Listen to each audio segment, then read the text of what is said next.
this is absolutely terrifying. I'm so not down with stuff like this at all. Like, I can't use my Bible because I've put it under a stack of different things to try and get this vague angle. Also, sorry if it's noisy.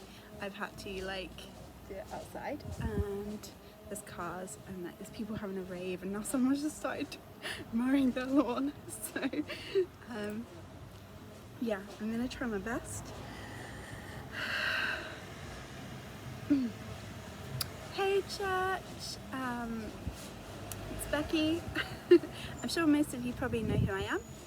If you don't know who I am, my name's Becky. I'm part of New River Church, and for the last couple of years I've been living in Greece, and most of my time in Greece is spent reaching out to refugees and to people coming across into Europe and sharing the gospel with them. So today I'd love to give a bit of an update because I had the chance to share when I was back last time at church, and yeah, I'd love to just share an update, encouragement of some different things that God's been doing, and also just share a little encouragement of God, something God's been speaking to me about. I'm currently back in the UK because of COVID, like much of the world, and I'd say probably all of the world. Life looks very, very different under COVID, and for us I had to come home for a little bit, but my plan is to be back in Greece, I would say in the next 2 weeks. That's what I'm believing for, that as soon as I can get back to where I need to be, I'll be going back. So it's been a little bit of a rest time, it's a little bit of a studying time for me, and definitely a reflecting time, and it's kind of super weird not seeing anybody and not being able to go to church and to kind of check in with people.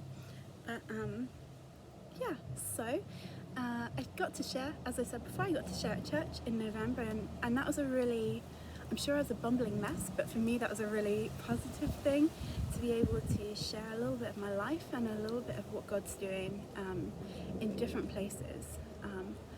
I'm always so encouraged that God is moving, God is motivating His church and His family to go and be extending that family, and that God really does care about things that are happening around the world, and as a church we get to respond to that.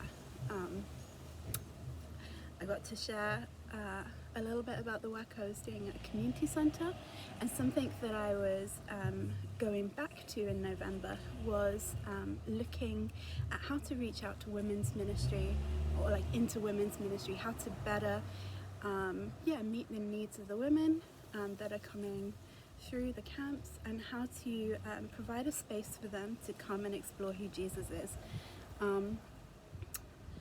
So that's what I did, and it's been a whirlwind, it's been a challenging time, it's been a highly blessed time. I really think I've seen the goodness of God. I've seen things in myself changing. I've been well pushed outside my comfort zone, and was already kind of doing larger events for women, where we were having the chance to meet people, but what we really wanted to do was to create and really establish a space and something, an opportunity for people to come, to ask questions, to look at the Bible, to really have a space where those questions were kind of asked. My neighbours just come out. And that's what we did. The Lord is kind. He gathered a group of women together. We had about 8, 9 women coming regularly. We did different things like teaching and Bible study. We really wanted them to seek these things out themselves, and so a lot of it was like guiding people through and then responding to questions that people had. And it was a really blessed time. I think the people that God brought us, He'd really set up to bring them to us, and we got to see a couple of the women be baptized, which was it's genuinely the most incredible experience. Yeah, I just love I just love watching people be baptized, and it's just such a commitment, and a step of boldness and faith. Yeah, so that's really exciting.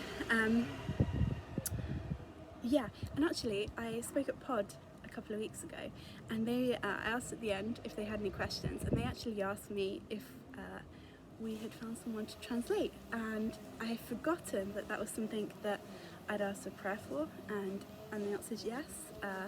The Lord really did provide someone to help with translation. Have a lot of fun laughing at my attempts at Persian, but they are phenomenally bad. Languages is not my thing, and God really blessed us with an amazing woman, a new believer. She's been a believer sort of maybe 8 or 9 months,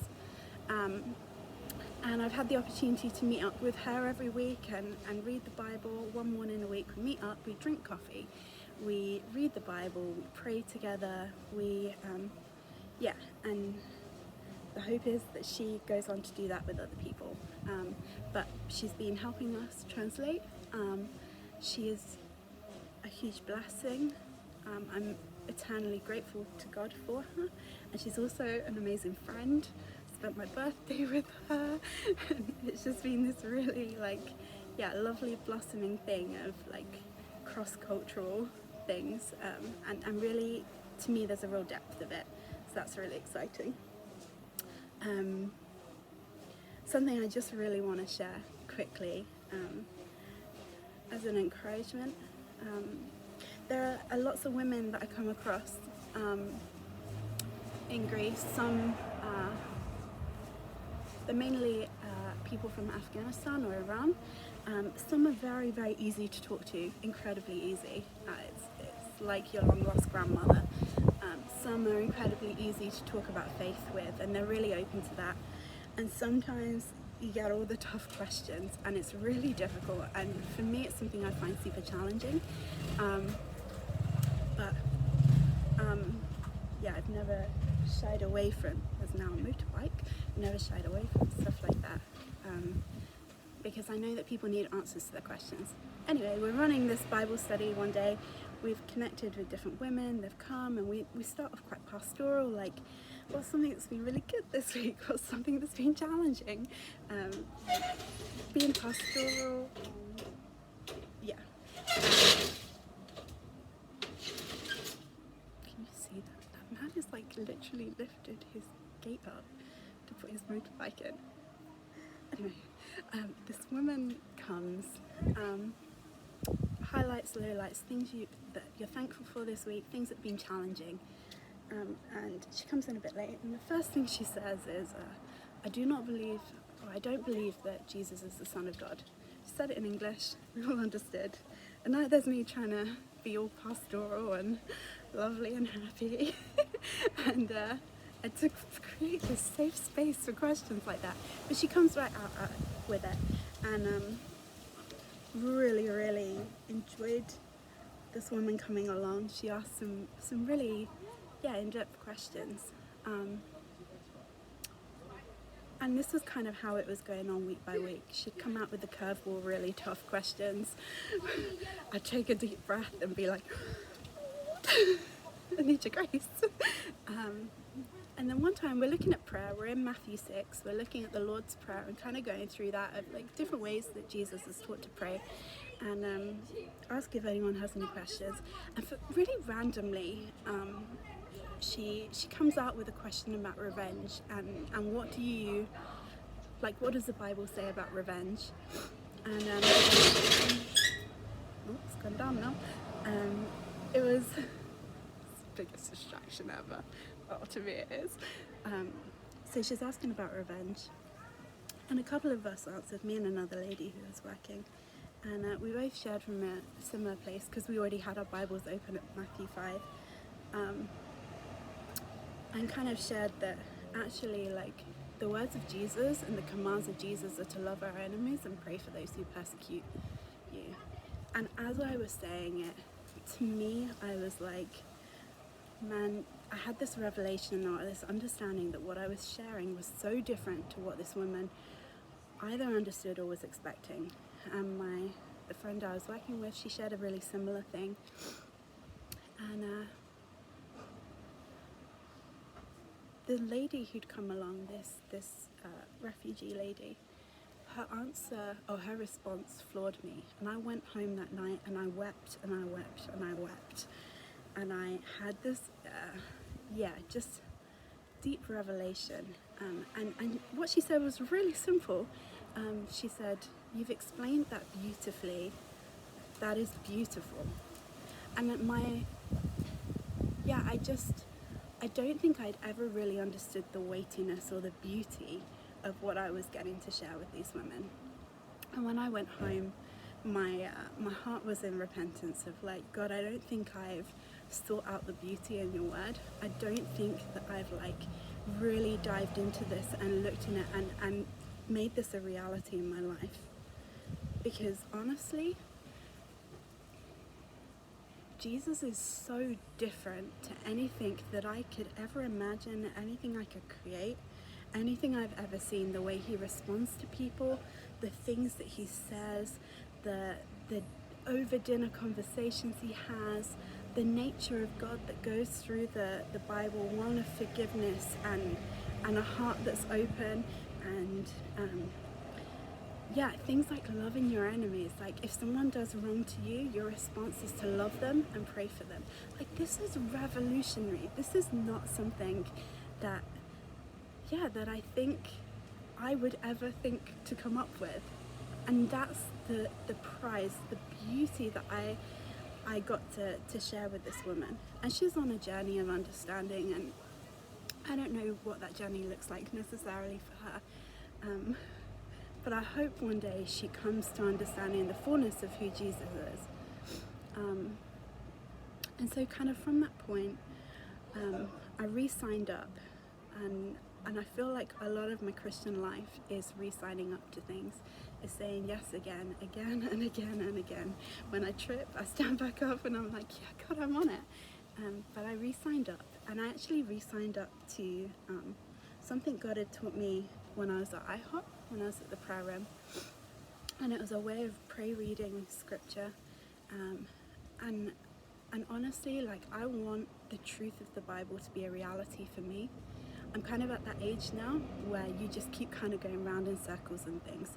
And you're like, oh God, I'm at this again, or I'm coming to this again, or like, God, I have this problem again.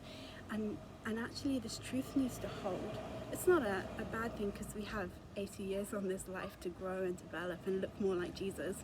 So, but the heart of God is transformation, and it's transforming us to look completely different to what we look like now, because his ways are completely different. And I guess that's what I wanted to share with you today, of re-signing up. I know we're at the end of lockdown. I know lockdown looks really different to everybody, but re-signing up to pursuing the beauty of God, to allowing ourselves to be captivated by his words and the things that he does. I have a really, I think I just said that, but I have a really, for me, pray reading the Bible. I read a script, like a passage, then I ask myself and I pray through two things. Is there truth that I need to hold on to? And is there something I need to obey? As I'm reading something good, what is the truth here that's not a reality for me? And I pray through and I ask God to ground that and take root in my heart with that. And is there something to obey? God, I need the boldness to do it. I'm so weak. We're so weak, but we're strong in him. I was reading today, strength comes from him. He takes us from strength to strength. That's Psalm 84. That he desires for us to be transformed, to hold on to truth, to be people who have truth in us, and to step out in that in obedience. And ultimately, that's how we see transformation happen. So that's what I wanted to share. As you, if God's speaking to you about re-signing up to read the Word, please do that. re-sign up, say yes again. And as you go through it, if it helps, God, is there a truth I need to obey? Or is there a truth I need to hold? Or is there something that I need to obey? Yeah, that's me. Oh, it suddenly got windy. Church, I'm really grateful for you. I really love you.